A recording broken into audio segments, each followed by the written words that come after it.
live. We are live once again from Rome, Italy. And we have been on a little trip around Italy, Tuscany in particular. Since we saw you last on Friday, we took off on Saturday morning. We got back really about an hour, just about an hour before we had to go on the air, which means we had a rush. And let's hope everything goes right.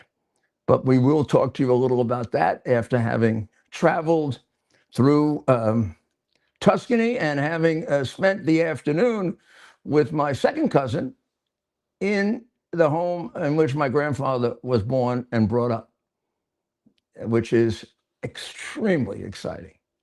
And going to the church in which he was baptized, meeting people who knew the family. Something about it, just wonderful. Of course, there is a tremendous amount going on in the United States. And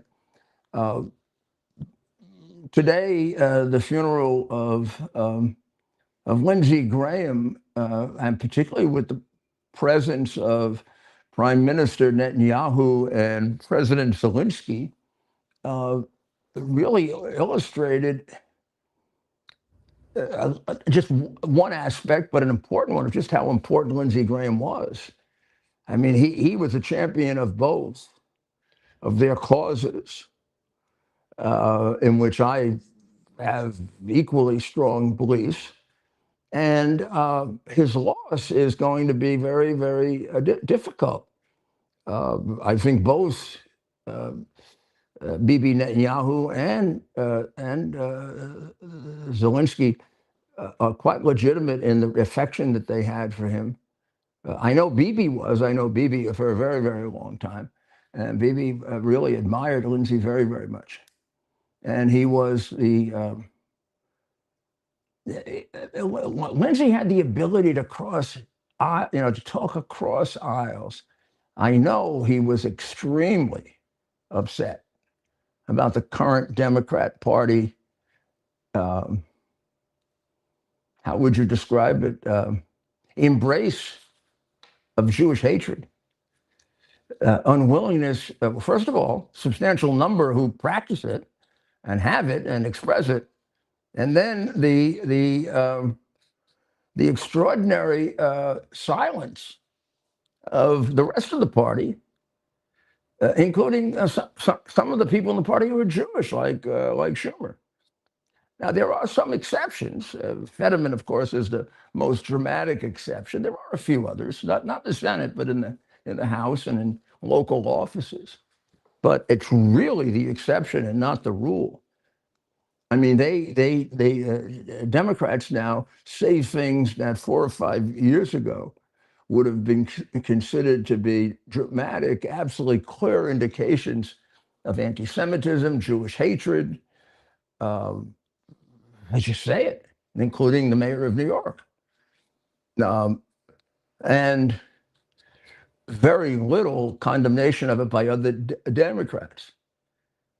You know, I look back on the period of time when we had similar situations in the Republican Party, and we threw people out. We endorsed their opponents. Not too long ago, 20, 30 years ago. Look at Fuentes. The minute I heard the interview of Tucker Carlson with Fuentes, I analyzed it in great detail. And I did a 2.5, 3-hour podcast, in addition to, of course, reporting on it on this show, in which I took the trouble to contradict it and to point out, for example, some of the idiot things they were saying about the Christian religion and how, I mean, Fuentes believes that the Jews have a curse on them.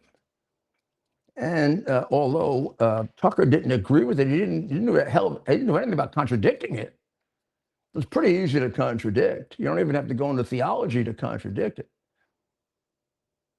Who really thinks that someone that believes that a curse even if it was accepted or cast upon people 2,000 years ago, that has an impact on people 2,000 years later. What are you, some kind of witch?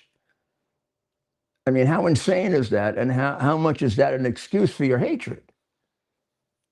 And it always has been. I really do consider that that Jewish people murdered Christ, and therefore it was perfectly legitimate to murder them or to torture them or to put them in chambers or to have pogroms against them like they used to have on Good Friday in some Christian countries. What a contradiction to Christianity, to go out and beat up Jewish people after you read the Gospel of Matthew, let's say, which contains that comment about the curse. Because you just have to flip a page and you see that Jesus forgave everyone who killed him, including the Romans, who were the ones who drove the nails into his hands. It's completely contradictory with being a Christian to assert that there is a curse on a group of people, whether they're the Roman people or the Jewish people, for the killing of Christ. Jesus told his followers that they should love their enemies and to forgive the people who did this because they didn't know what they were doing.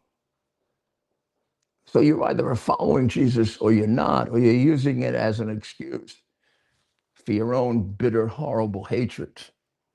And you got to stand up to that the minute it emerges. So I still have it on my website if you want to watch it.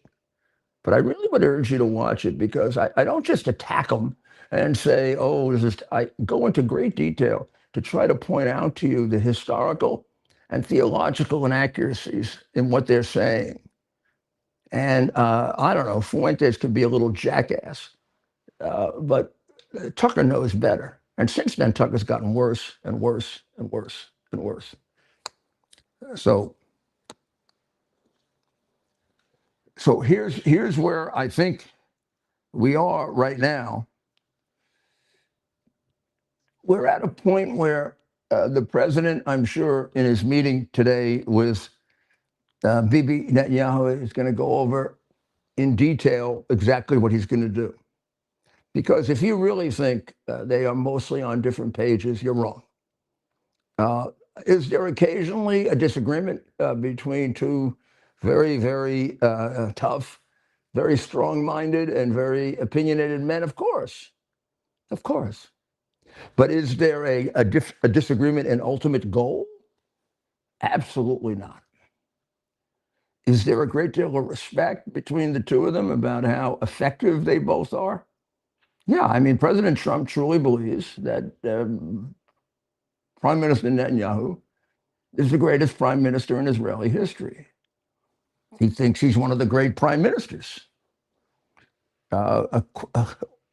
Often compares him to Churchill. And I think has great admiration for how strong he is. Similarly, Prime Minister Netanyahu knows close up that there's never been a better president for the state of Israel than President Trump. No one's delivered more against criticism and against or understood the nature of the relationship with Israel. And that has to be based not on domestic politics, but on the fact that, as Ronald Reagan used to say, you have to have allies. I mean, you don't have many good friends in life. Nations don't have many good friends. And when you have one, you nurture it. Well, Israel's one of them. Maybe the best one. I think right now the best one. As United Kingdom has kind of faded toward Islamic extremism and green craziness and communist and socialist economic theories, as has a lot of Western Europe. So, Ted? Do we have some video of the meeting with Bibi or the meeting with Zelensky that So, we can Mayor, do play? we play? So we're looking for it in English. He is currently there. We can go back to some more. See if Zelensky put anything out. Well, has So Zelensky made any comments, statements? yeah, so he's post. So we'll bring up his post on. Uh, he posted on X shortly after his meeting with the president, where he. This is this morning, right before the funeral. He's described the meeting as important, and they discussed licenses for Patriot Interceptor production and several other ideas that could help. Quote, we also spoke about diplomacy. It's important that the diplomatic process be reinvigorated. Our teams will arrange the details of their further communication.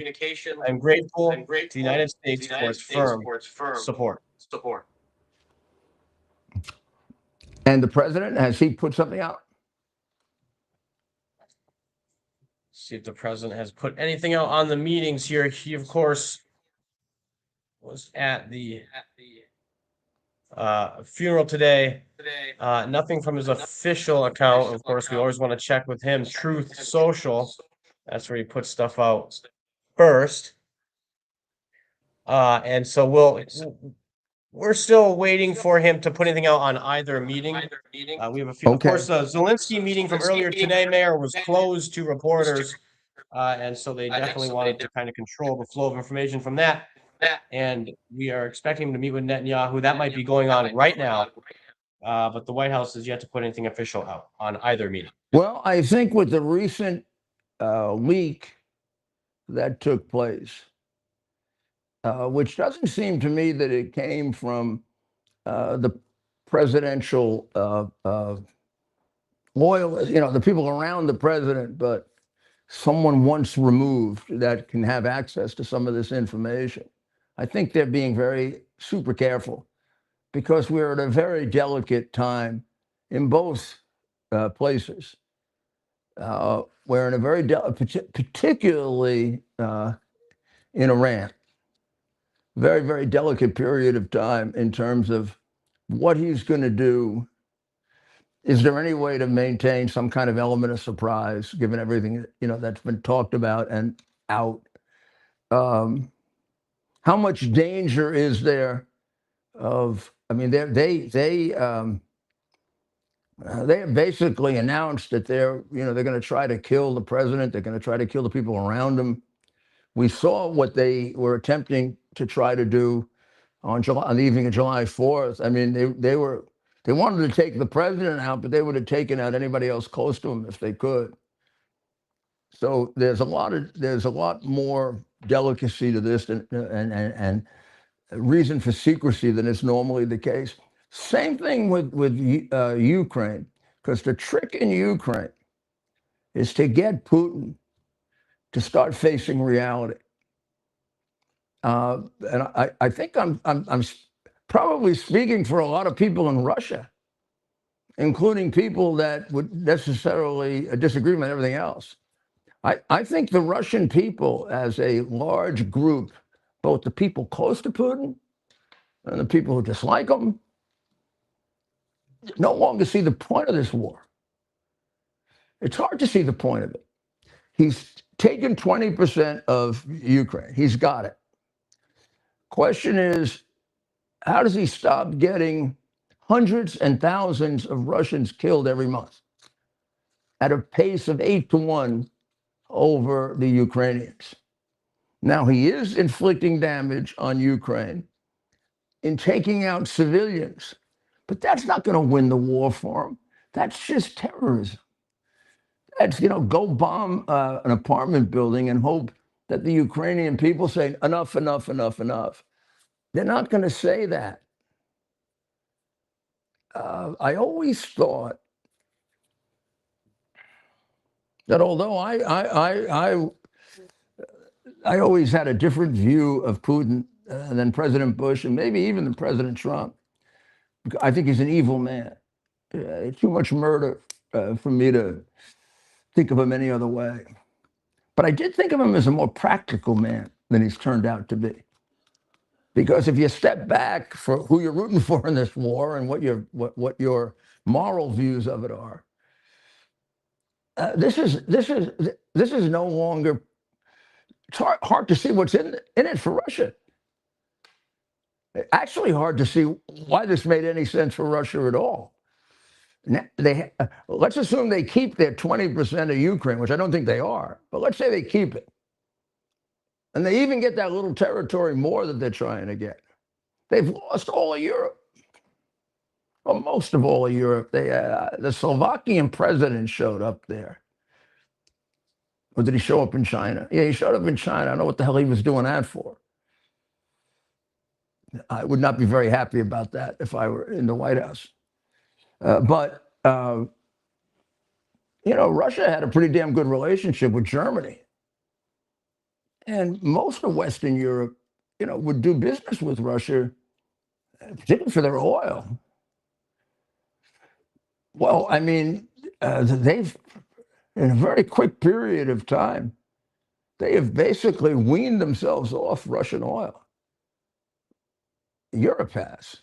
And even recently, when there was a counter movement to try and retain support for Russia and no further sanctions, because some of the businesses in Western Europe wanted to continue to do business in Russia, they just turned on them. Western Europe turned on them and made sure that Ukraine got every penny that it needed, which is making possible some of the things Ukraine is doing. And I really do think he's turned off President Trump. This whole deal that they're talking about licensing the development of Patriot missiles and the most advanced form of them, and also some of the attacks that now take place that have to be permitted by us, has President Trump now allowing major action against Putin. So whatever edge he had there is gone, and he's blown it. He's the one that's blown it. You look at where Russia was 5 years ago and where it is today. It's in a much weaker position today. They're a stepchild to China, without any doubt. So I think the only thing that can be done is what's being done to make this very, very difficult for the Russian people. So they make it very difficult on Putin, which is the best way to describe the Ukrainian Western strategy against the murderer. Iran, well, it's been put off again. I just don't see how this is going to happen. I don't see how this is going to. I don't see how the situation in Iran is not concluded with a major defeat of the regime. I cannot see how, after having gone through all this, we end up with which isn't even on the table, right? We end up with a piece of paper, right, with some Iranian names on it that say they're not going to be nuclear and allow us to inspect. I just don't see how that's going to happen, because they can't be trusted, and they've made that abundantly clear. The map that you now see shows, if you put it back to where, well, right now you're looking at the Strait of Hormuz, and you see the little point there where it gets very, very close, where the tip of the Arabian Peninsula sort of points right into Iran. That's the 20-mile or so stretch that becomes so perilous, and up and down the Iranian coast there, 14 days of massive bombardment has to have removed most of the offensive capability of Iran. Also, during that 14-day period, about a third of the strikes went into Iran and took out, I would say probably the focus was not just energy facilities, but more places that would supply, build, create military hardware, and IRGC headquarters, so that you take the number of available IRGC operatives and you cut it down to the bare minimum we can get it to. If that number, there is a number that can be reached of reduction of IRGC, so that the people who are armed, but not to the extent of the IRGC, can match them or defeat them. And there will be, if we keep this up, we're going to reach that number. And you're going to see, particularly with the leadership of the MEK, you're going to see some of these government buildings taken over. But the defensive capacity of Iran has to be reduced, so that whatever arms are available to the dissidents comes pretty close to matching theirs. Nobody announces that, but that is obviously a byproduct of all the bombing that's taking place. And that would not be a byproduct, that would be the direct purpose of a major 2 or 3 week attack. End result, no regime of terror. Bye-bye. No more. And that's happening. I believe that will be happening. And I do think that the discussion between Bibi and the president will be about that. And I think it'll be very closely held. And they will probably put out a statement that obfuscates that or makes it difficult to figure out what they actually decided. At least that's what they should do. But there's no reason to give our enemy any more information than they already get through spies, because there are Iranian spies in the administration, thanks to Obama and Biden, who were strong supporters of the terrorist regime, at least in the sense of they're the biggest financial supporters of the regime. Obama in cash and Biden in wire transfer. So let's take a break.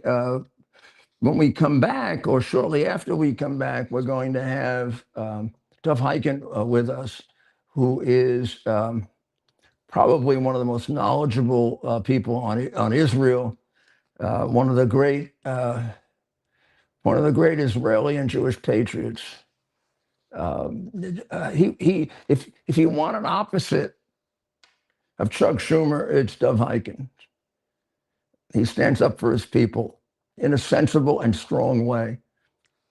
We're going to talk to him a bit about Mandami and this whole effort to try to convince Mandami not to show up at the September 11 ceremonies, where he really shouldn't, given the things that he said. And the people that he's supported, who have said extraordinarily cruel things about September 11. But let's have Dov talk about it. It is a difficult situation. He is the mayor of New York. It's a New York celebration ceremony, not really celebration, ceremony. If you want to call it a celebration, it would be a celebration of their heroism. And it would be a very, very solemn ceremony with regard to the horrible losses that they had to go through in order to show and demonstrate that heroism. But when you consider that some of the people that he has strongly supported have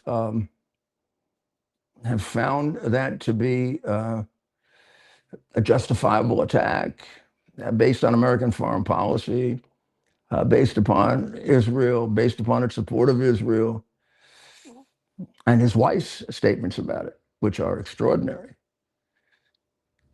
this will be very painful.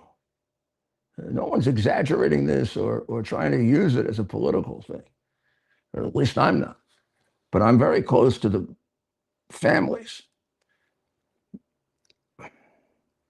It'd be extraordinarily painful having him there. I don't know why you want to inflict more pain on these people. They've had enough. And if you're going to come there and you've diminished it, and you've supported people who have diminished it, and you failed to take accountability that this was an attack under the banner of Allah Akbar, under the banner of an interpretation of the Muslim religion that not everyone holds, thank God, but a large number of people hold, and you don't condemn them. So let's talk to Dov about it and see. I'm not a New Yorker anymore. I certainly will be there. I haven't missed one except when I was in the hospital. And missed one for that reason. But let's take a short break and we'll talk to a man who really is in the middle of all this.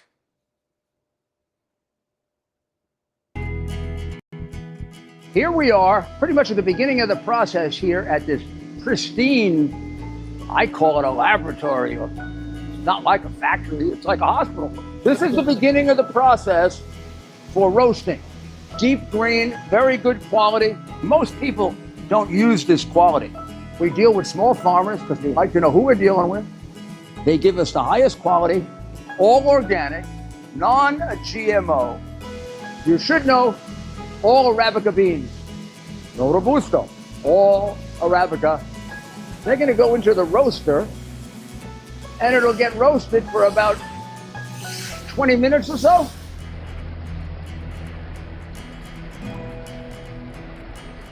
Oh my goodness, look at these. My goodness.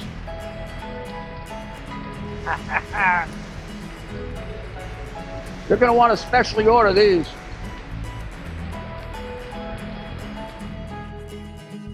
This is what goes into Rudy's coffee.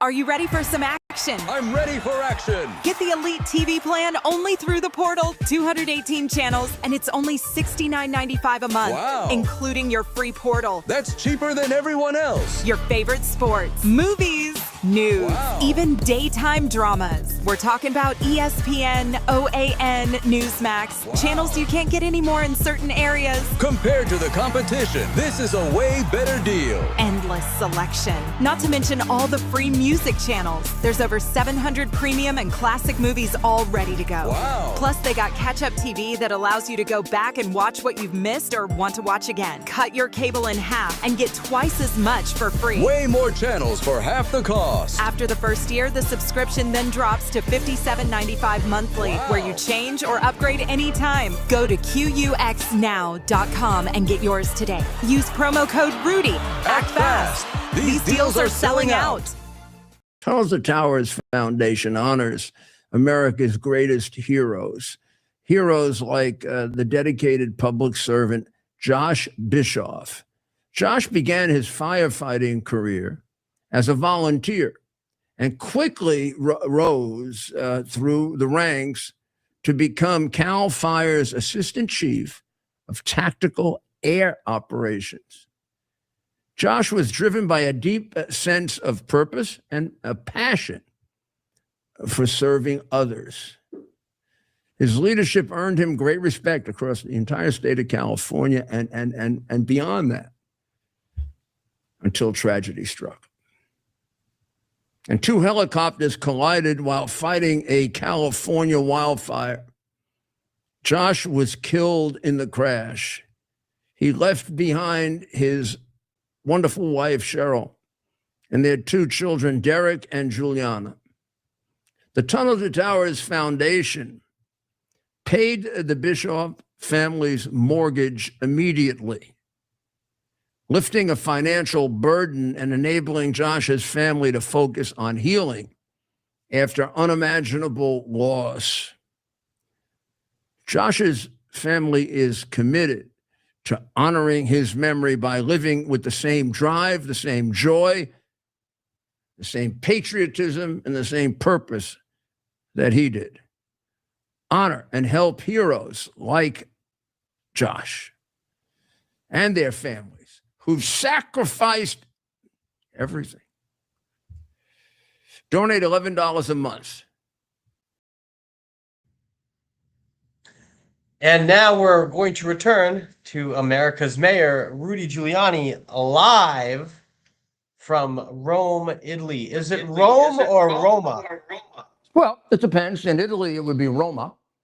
In America and throughout most of the world, it's Rome. But in the Italian language, this is Roma. Just like you would say Florence in America, but Firenze in Italian. Some of them are the same in both languages. Some are somewhat different. And I have to tell you, I'm taking an Italian course. I have this little translator. I'm up to my fourth lesson now, and I can read a bit of Italian, but I really have always been uncomfortable speaking it because I don't speak it well. I actually pronounce it well. I can read it, but I'm not sure I know what I'm reading all the time. So I'm trying to get myself fluent enough so that I can speak Italian, and it's a beautiful language, and I can read Latin, so it isn't that hard making the transition over to Italian. And maybe I'm prejudiced because of my background, but I just think it's the most beautiful language in the world, which is why so much music emerges in Italian and in Latin. Western music really began being sung in Latin in the church with the Gregorian chant. So let's see how far I get. Maybe one of these days I'll do a broadcast partially in Italian. I can say Latin. I don't think I'll do it in Latin. I did want to point out one thing that a day or two ago, when the president created a halt in the ongoing, it seemed like it was an inexorable march toward a big major attack on Iran. And then on Friday, the president said they're going to call it off for a while and go back to diplomacy to see if we can avoid the tremendous number of deaths and destruction that will come from it, which is a thing that we should appreciate and understand. Somebody put out from the government that it was due to a concern that we were running out of ammunition. Now, the president had been saying all week that we're prepared for a major military escalation. He has flatly denied that there is a concern about that, as have the general and the admiral that are leading this. And it's absurd to actually think the concern is that we're running out of ammunition. We got a lot of ammunition, and there are a lot of other. If it's a particular rocket or certain gun, we have a lot of other ways to skin the cat. But even if we were, who the hell is going to put that out? That's a loyal American, Ted. I mean, they should find this guy who said this. And I don't know. I guess we can't hang him anymore. But in some kind of poetic sense, he should be hung. What kind of a creep goes out? First of all, I do not believe it's true. And if it is true, it's true on some kind of incremental basis. It's not an emergency situation. And I don't think that was the reason that Trump held up. I think I know the reason why Trump held up. And it's the reason he has throughout. He really wants to give them enough rope to hang themselves. And if they don't take the rope to hang themselves, then I think he's willing to try to work something out. Although I really do think the time has passed from his point of view. Then this is strategy. But whatever you think of that, and whether it's true or not, that it has to do with a lack of ammunition, What loyal American would tell the press that so that our enemies can find that out? Who the hell is this creep? I gotta believe that knowing Cash Patel, you're gonna find him. And when the president there was a prior one similar to this, New York Times went nuts because the 5 reporters were subpoenaed to get them to tell who it was. I don't understand how an exception to whatever you want to say about freedom of the press can't be made when it's something as serious as this that jeopardizes the national security of the entire country. Of the entire country. We want to encourage people to talk to the press, but we don't want to encourage them to put this country in grave jeopardy of being attacked by our enemies and of committing treason. And I hope they do this. I'd bring in these reporters. And first I try to reason with them that, hey, aren't you Americans too? And then second, I see if you can't put them in jail until they tell you who it is. Now, the courts may not go along with it. We are dealing with the District of Columbia, which sometimes I wonder if it's an American court. The horrible things they've done in the District of Columbia, and to some extent the circuit, but less in the circuit, boggle the mind and shock the conscience. But even they have to say, you tell people that the country is running out of ammunition?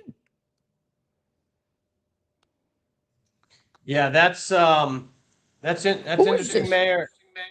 It's somebody, I don't know if he's in the White House or in the War Department or in the National Security Council. The National Security Council, without any doubt, has disloyal Democrats buried in there, like the guy who put out the phony story about the Trump-Zelenskyy conversation several years back. He was a guy that was encouraging about a year earlier, he was encouraging Ukrainian officials to go dig up dirt on Trump and on the children and on just about anybody else around Trump. And the Ukrainians who met with him, said they were shocked that an American would say this in Trump's administration. But Eric Chiarella, but he wasn't in. He was a leftover. He was Biden's representative on the National Security Council, and for some reason he was kept on, right, in order to do unbelievable damage, right, and then leaking a lie. That's right, Mayor. And now and I have to say, what we know of him, we know from Shifty Schiff. Shifty Schiff is the one who attributed this to his source. And then it turned out that when they put out the memo and the readout of the conversation, it was completely opposite of what Shifty Schiff said. So Chiarella may, if he were questioned, may say, I never said that to Shifty Schiff. But if he did say it to Shifty Schiff, it was complete lies. And the Shifty Schiff gets penalized for ever becoming a senator from California. That's right, Mayor. And it's, of course, it's a very dangerous situation. If you have leaks, if you're leaking to our enemy, basically, right, when you put it out in the public that we're conserving ammunitions or using certain weapons and not others and allowing certain Iranian missiles to land, you're putting our service personnel in harm's way. But to shift focus domestically, Mayor, of course, we have a great guest, somebody you've known for a very long time. Now, who I admire very much. Say that again? Who I admire very much. Yes. The one and only, Mr. Hyken. Doug Hyken. 36 years in the state assembly. Yeah, you're a great man. Great record, great loyalty. You're what I was comparing you very favorably to an unfavorable traitor called Chuck Schumer. I find what Chuck Schumer is doing like positively revolting, just man to man, human to human. Yeah, look, Chuck Schumer is a lost cause. Unfortunately, he always talks about being the protector of the Jewish people. That's what his name means. But sadly, he's betrayed the Jewish people and betrayed the values of America. Yeah, but first of all, yes. First of all, how we miss you as mayor of New York. I mean, New York is a disaster right now with Mayor Mamdani. And we just forwarded a letter to the Justice Department, to the Attorney General, to the head of the Civil Rights Unit. We're asking, and Rudy, I need your help, want your support. You have been the greatest friend. First of all, you're the greatest American, number one. And you've been the greatest friend of the Jewish community and the people of Israel. No one like you, period. Very easy. You have been marvelous, incredible. I mean, we would need hours to talk about you and the kind of leadership you showed the world, when it came to Yasser Arafat. Does anybody remember who that is? Long forgotten. But the bottom line is we wrote a letter to the Justice Department calling on them to launch an investigation of Mayor Mamdani based on incitement, based on violating the civil rights of New Yorkers, Jews, and others, through his behavior. It's not about freedom of speech. It's not about, in America, you can say whatever you want. You can hate whoever you want. But when you are the mayor of the city and you're using that position to create an atmosphere where Jews are being assaulted, where Jews are being victimized, where there is fear within the Jewish community, we've never seen anything like this, Rudy. We have never seen anything like this. So I cannot imagine that this is not incitement. I can't imagine. Well, first of all, you have my support. You're absolutely right. And when the attack took place on the two people by the guy yelling Allah Akbar with a knife and a screwdriver, I guess it was, and one of them was obviously an Orthodox Jewish person, and he's yelling Allah Akbar. Now, I've never understood, going back to Obama, why they have trouble figuring out when you're yelling Allah Akbar, it's a hate incident. I mean, you're saying I'm doing it in the name of who I believe is God. Right. Well, you just told me why you're doing it. I was a lawyer for too long not to figure out that, sometimes motive, when they announce it, is pretty easy to figure out. Yeah. The guy was trying to kill this poor man because he's Jewish in the name of Allah. Yeah. And if that's your interpretation of the Muslim religion, you are an extraordinarily dangerous person. Now, Mamdani, so much of this has taken place. I mean, we had Allah Akbar incidents under Obama that he denied, like when I think Fort Hood. And Mamdani has to know he's talking into a very heated environment. So when he says these things and he supports these people that he supports, it's giving people license to do violence. Precisely. I mean, he knows they're violent people. I mean, how many acts of violence do you have to see to know that these are violent people? So he has to know when he says these things, he's giving them a license. The mayor agrees with him. Yeah. Look, Rudy, I don't know what's going to happen tomorrow. We could have horrible situations. I mean, we've had stabbings, there's fear. Jews remove their yarmulkes, they remove their Star of David. They hide the fact they're Jewish in many parts of New York. Rudy, this is your New York, even if you live in Florida. How could this be happening? It's still my New York, I know it, that. And I'm heartbroken over this. This is the one thing I thought couldn't happen. I have to tell you, maybe I was naive, but if we go back to when you and I were together, and even after that and before that. If you told me that we could have this kind of anti-Semitism in New York, I'd say you're crazy someplace else. Yeah. Now, Yeah. I remember the pogrom in Crown Crown Heights, and that one I kind of wrote that off as just an unusual incident of Dinkins and Sharpton, and but I should have realized there's a very heavy strain of that, and the left is overwhelmed with it. The right has it too, but I have to tell you, and I hate to sound so pro-Republican, but my party stands up against it. When we get somebody saying something anti-Semitic, you're not going to get every Republican, but you get a lot of Republicans to get up. Get that guy out of the party. I've supported Democrats against Republicans that were anti-Semitic. Right.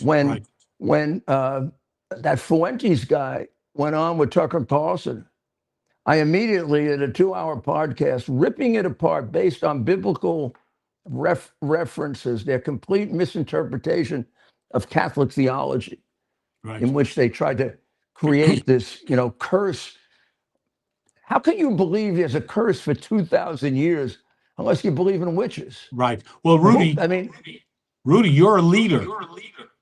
You are a leader, and that you've always shown that.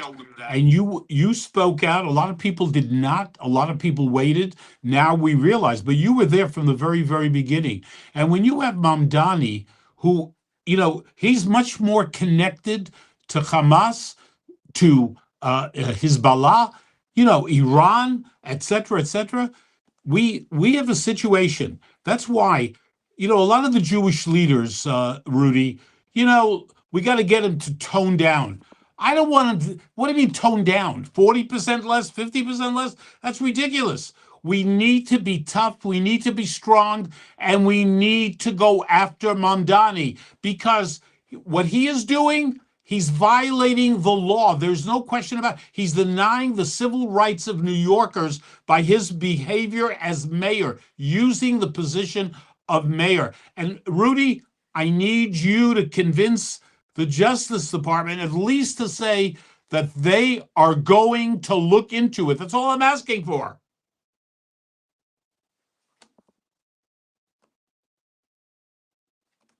Mamdani needs to be investigated for his connections with these terrorist organizations.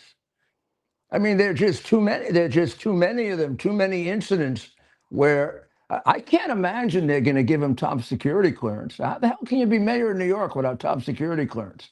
Because de Blasio never had it. Right. It's absurd. But there needs to be consequences, Rudy, for what Mamdani's doing. He knows exactly what he's doing. We cannot undermine him. We know he won. But what he is doing is not freedom of speech. It is creating hate. It is creating Rudy, he's not putting the knife into the Jew, but he is encouraging others to do what they need to do against quote unquote Zionists, who, by the way, they're involved in genocide, right? So if you're committing genocide, why shouldn't we stab you? Why shouldn't we kill you? Why shouldn't we commit violence? He's responsible.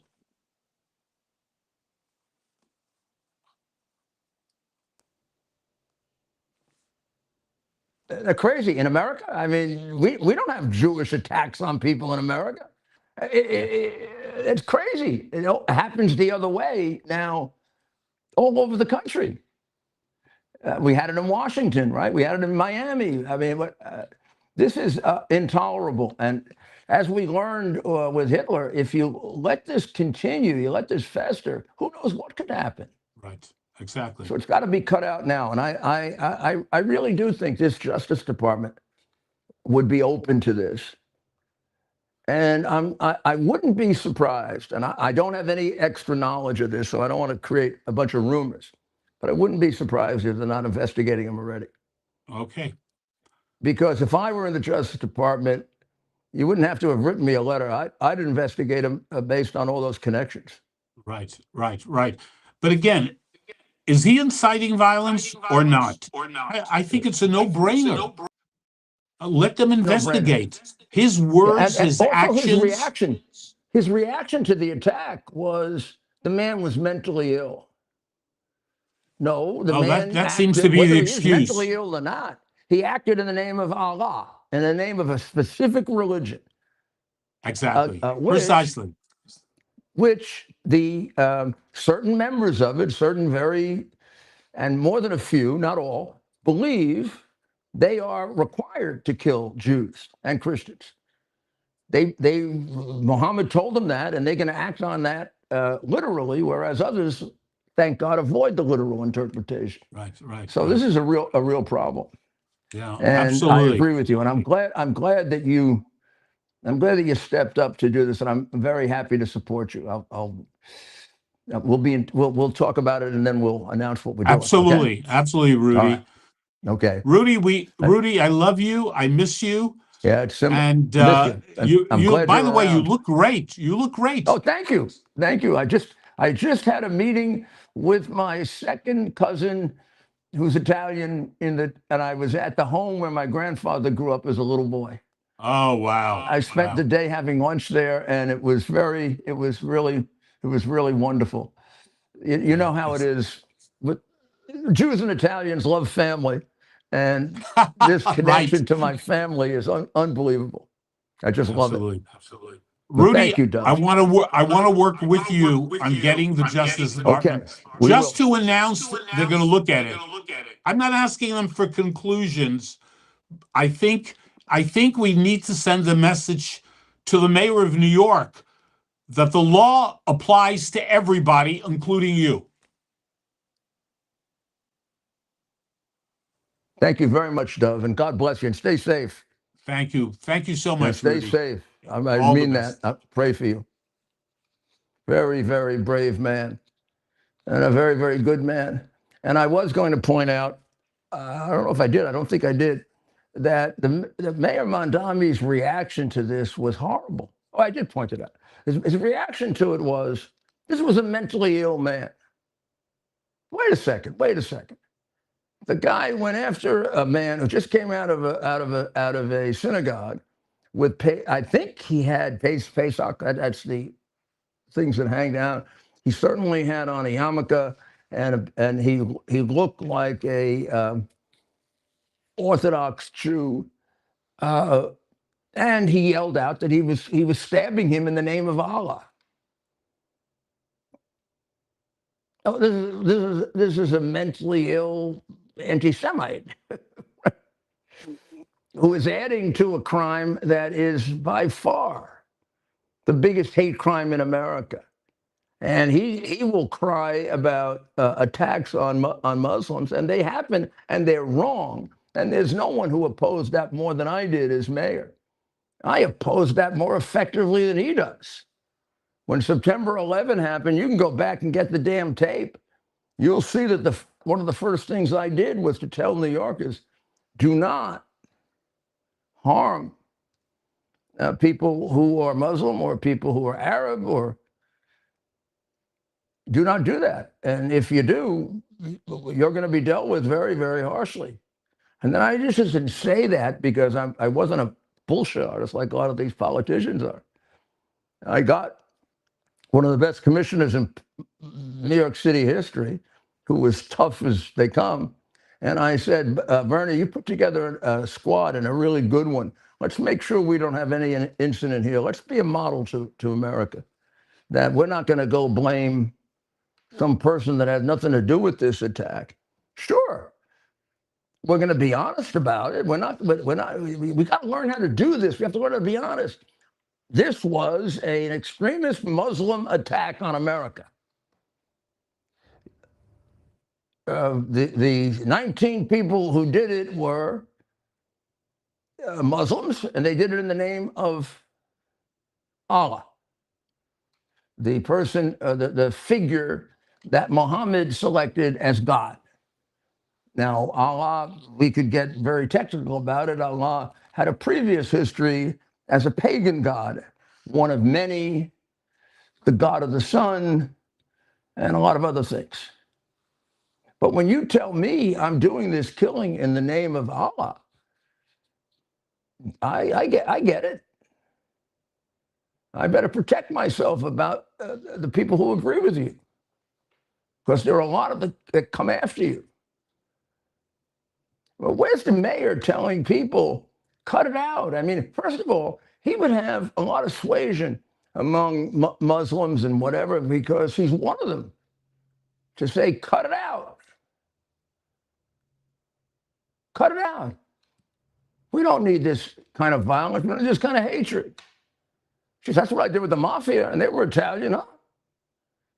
What's wrong with this guy? Let me not tell you yet. I mean, I've told you.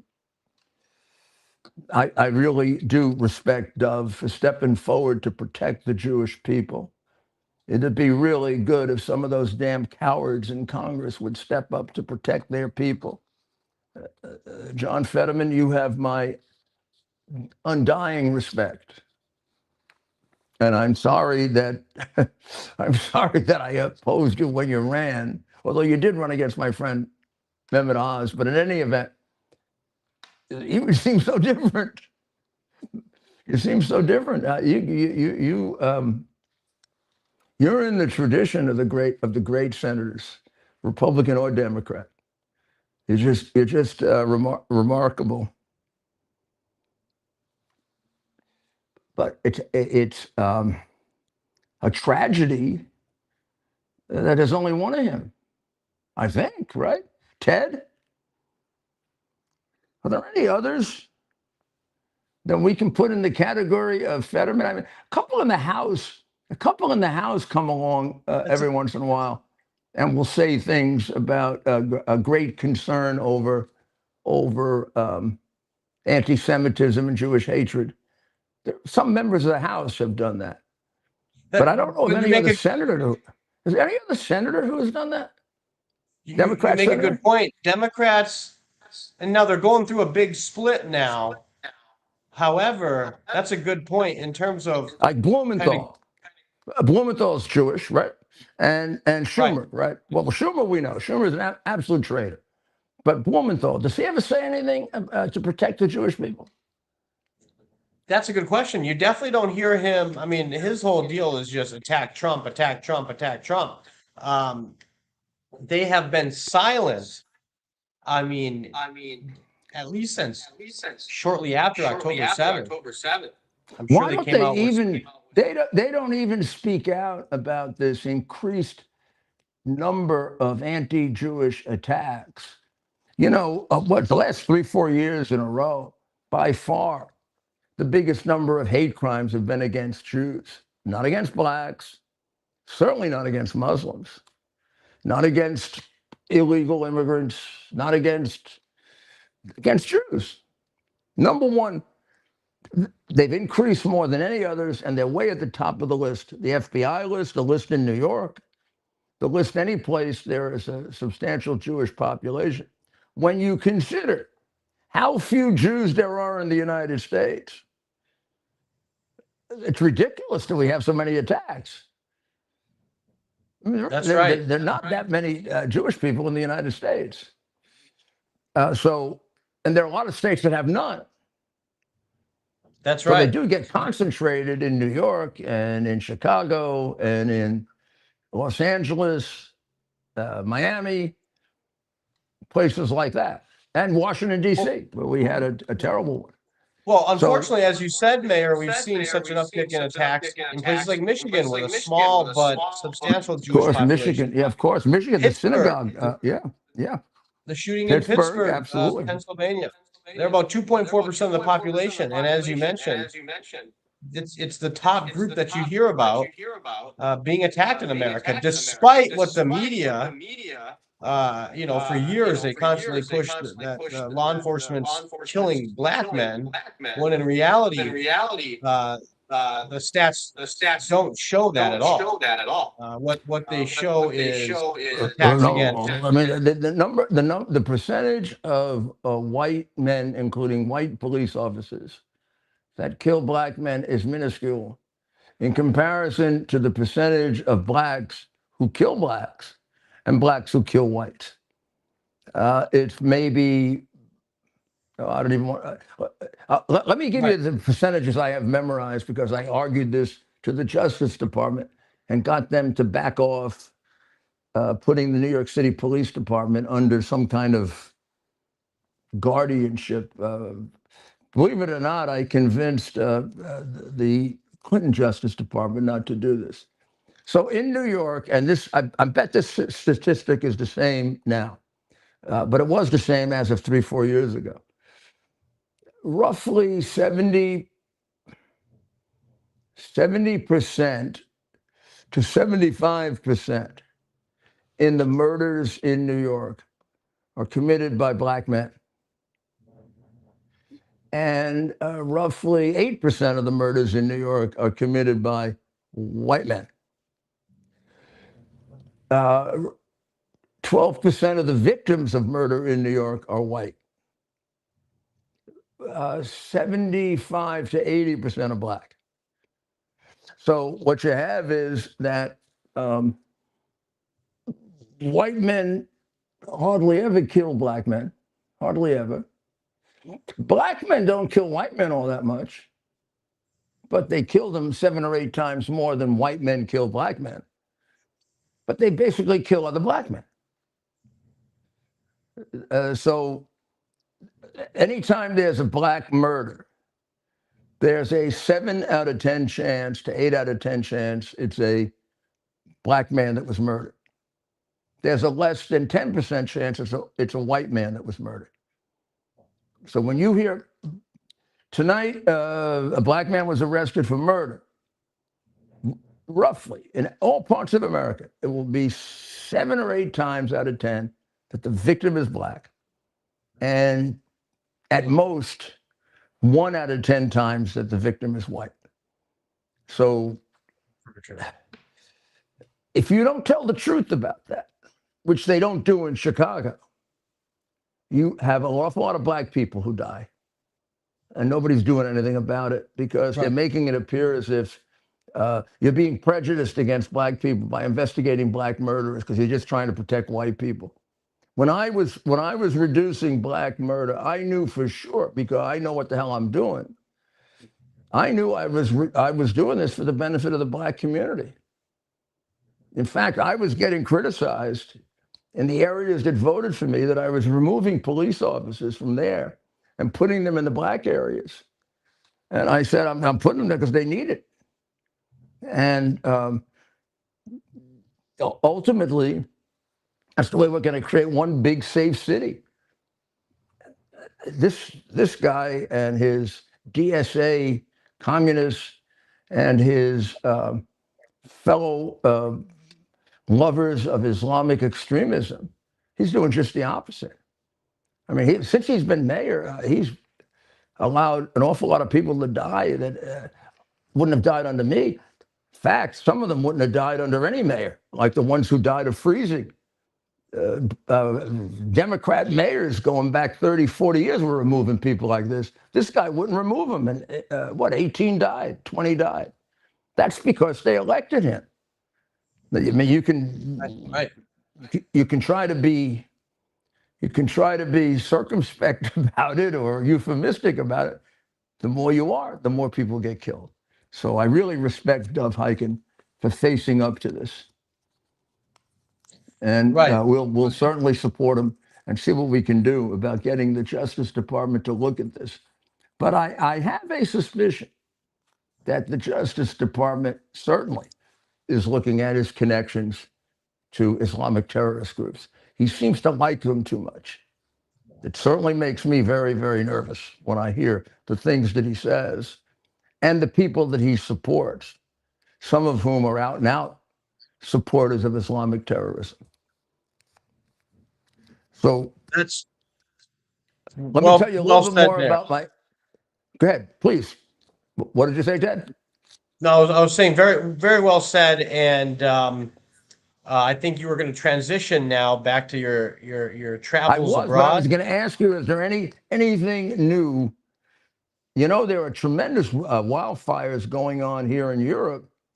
I was seeing that in Spain and in France, and a lot of residents they're saying are choosing to stay Yeah. to fight the fires. Yeah, and that which has to mean they're not doing a terribly good job in France and Spain fighting the fire. They sure as heck did a good job in helping to cause it, though. So if you just want to sit back and say, "Oh my God, this is terrible," well, then you got to take a look at their insane green policies, which means they don't prune forests. Oh, they can't take down a tree. Well, you've got to take trees down. When a forest isn't pruned regularly, it's going to be subjected to this kind of monstrosity because it's so thick. Once a fire starts, you don't find any interstices, any intervals where you can really fight the fire. This happens to us on the West Coast because we have those left-wing communist-type governments on the West Coast. But I mean, I've seen plenty of critiques in the European papers that are more conservative and aren't left-wing rags. But they created this problem for themselves with their communist green policies of not properly managing the forest so that, not that you're going to stop every forest fire, you're not going to do that. But you can manage a forest so that a forest fire can spread only a certain amount. You can build up barriers, but you got to take trees down to do that. I mean, there are people in the green movement. I used to meet up with them when I was mayor, who believe that taking down a tree should be a crime, murder. They call it arbicide. This is when you're in whack territory.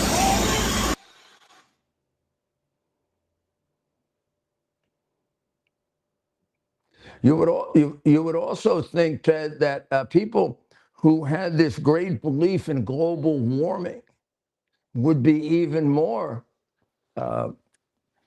devoted to the idea of pruning these forests because they would. One of the worst things about the way in which this whole green scam worked, climate change, global warming scam, was whether you agree or disagree that it's happening, and it does seem that it's happening, whether you agree or disagree that human beings contributed to it, which is a more questionable proposition. One of the things that you should agree on is you should be taking the measures that allow you to adapt to what is changing, because it may be that you can't change what is changing. After all, we haven't been able to do it in the history of the world. And what intelligent human beings do is they adapt to a warmer world, or they adapt to a colder world. And when you look at the overall impact of a warmer world, there were scientists 20 years ago who were telling us that probably net, the world is better if it gets a little warmer than if it gets colder. Because by a factor of 7 or 8 to 1, people die more often of cold than of heat. Well, of course, that doesn't include forest fires. But you're going to have forest fires whether you have global warming or you don't. The question is, how bad are they going to be? When you pack all the trees in, one right next to the other, and you don't go into the forest and remove a tree in the middle and another tree in the middle and another tree in the middle and leave room to fight the fire and to slow down how fast think about it. The closer together the trees are, the faster the fire is going to move from one tree to another, to another, to another. The more intervals there are, it's going to be slower. And there are going to be opportunities to create barriers to the continued movement of the fire. Well, that last part, forget it in wacky West Coast America, and forget it in wacky Spain, wacky France. I can't speak for the other countries. If they are just as wacky as they are in France and Spain, and they are, they've given up religion, but they believe in the religion of green and climate change, and they don't believe in logic and science. Because from the very beginning, what they were saying about global warming originally, and now it's climate change, had this gap that was amazing, and revealed how would you describe it? The gap in their argument. Because really, from their point of view, this was not about saving lives or helping humanity. It was about making a fortune. And they did. If you really were concerned about saving humanity, you'd make this maybe your 17th or 18th priority. You'd start off with the things that kill people much more often, like malaria, for example. You do something about having correct pesticides that reduce the unbelievable swarm of mosquitoes that has been created since we eliminated all forms of pesticide on a very, very false theory from Rachel Carson's book. But this is the price that Europe is paying. But Europe is falling apart. I can tell you that from my great country, Italy, here, which still has so much beauty. It's heartbreaking, and this country is doing better than England and France and Spain, and but there are a lot of things that have deteriorated a great deal, and in many ways they're way far behind us in the things they should be catching up on, particularly where we're talking about all of these sophisticated computer programming and electronics. And so I'll conclude by just maybe we could play my piece that I did from the top of the mountain, and it looks down on a whole big part of Tuscany, including my grandfather's home. And then after I finished this, I went and my cousin picked me up, and we visited, and we went to the church. And then tomorrow I'll post an interview with him, so you can get to meet my cousin Agostino Giuliani, named for the great Saint Augustine. And it's an interesting interview. Listen in tomorrow night, and we'll play it for you. So why don't we play that? And with that, I'll ask you to pray for the people of, first of all, pray for the people of Spain and France. It's not their fault that they've got, I don't know what kind of leadership they have. None. They've got leadership that has all kinds of problems. It's not one single problem, but they don't have leadership. And I ask you to pray for them.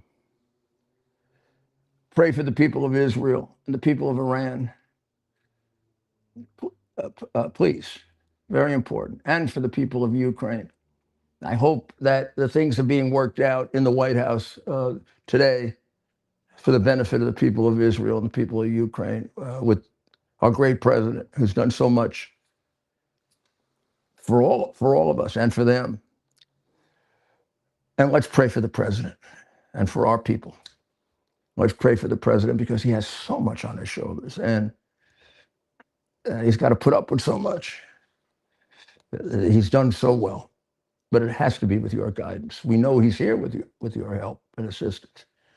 So, dear God, pray for all these things, and most of all, understand that we thank you and appreciate your guidance, and the fact that our country is a country that's based on rights given to us by you. And don't ever forget that. So, Ted, thank you. Thank you for assisting me. I know this has been difficult, but we'll be back in a few days. Tomorrow night. Great. Tomorrow at 4 o'clock my time, I go to Castel Gandolfo to listen to listen to one of the greatest singers in the world, Mr. Bocelli, and to see the Pope, which you have to imagine I am enormously excited by. I can't imagine, Mayor. I can a little bit just getting to know you, but I don't that know. will be I don't special. know. I don't know. Maybe people could give me some advice on this. I should call a priest and ask. I have a pair I'm of sure you've been rosary thinking beads. about it for a while. I have a pair of rosary beads with me that are blessed by Pope John Paul II. Can I?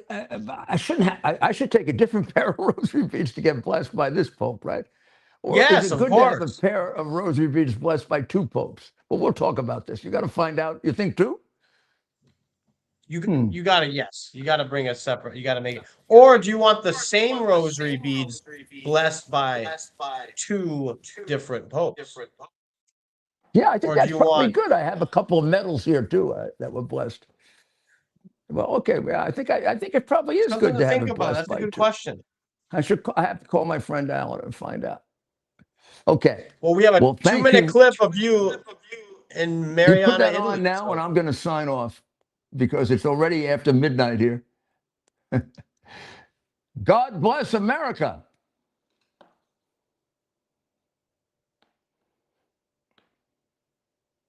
Buonasera. Yes, yes, yes. We are in Italy, but we're in a very special place. We're on top of virtually a mountain. It's called Mariana. It's about 20 miles from Montecatini and about 40 or 50 miles from Florence, equal from Pisa. But it's more important than that. This was the birthplace of my paternal grandfather, for whom I am named and for whom I have my most important human possession. His name was Rodolfo Giuliani. Of course, I'm Rudolph, named for him. And he left here sometime before the turn of the last century. I'd say 1888, 1890. And then he came back in 1905 and brought his two sisters to America, where he established a tailor business. Now, I've heard about it forever and ever and ever.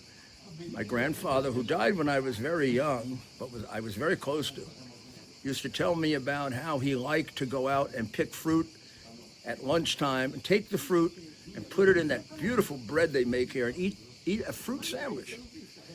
So this is like, I can't describe the emotion. I've met some of my cousins here, and we had a conversation. We're going to come back and have a big gathering. You should all do that. Find out where you came from. You know why? It gives us more and more strength to defend Western civilization. We can take some pictures here. If you find a place more beautiful, you tell me.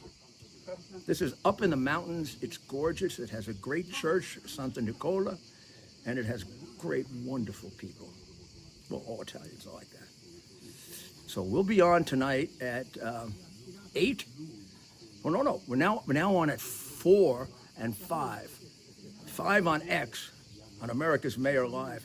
And some of the people here listen to it. How do you like that? God bless Italy.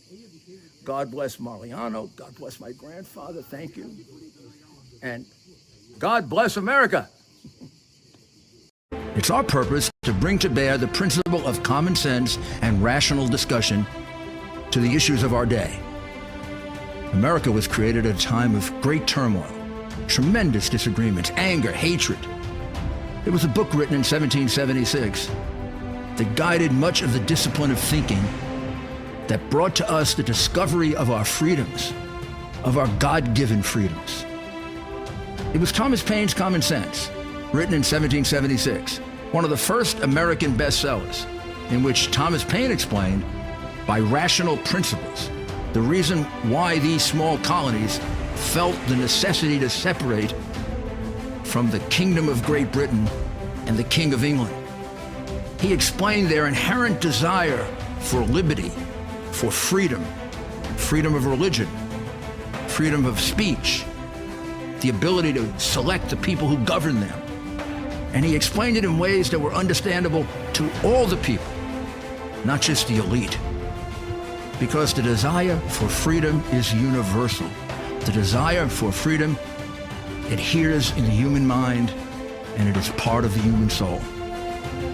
This is exactly the time we should consult our history. Look at what we've done in the past and see if we can't use it to help us now. We understand that our founders created the greatest country in the history of the world, the greatest democracy, the freest country, a country that has taken more people out of poverty than any country ever. All of us are so fortunate to be Americans. But a great deal of the reason for America's constant ability to self-improve is because we're able to reason, we're able to talk, we're able to analyze,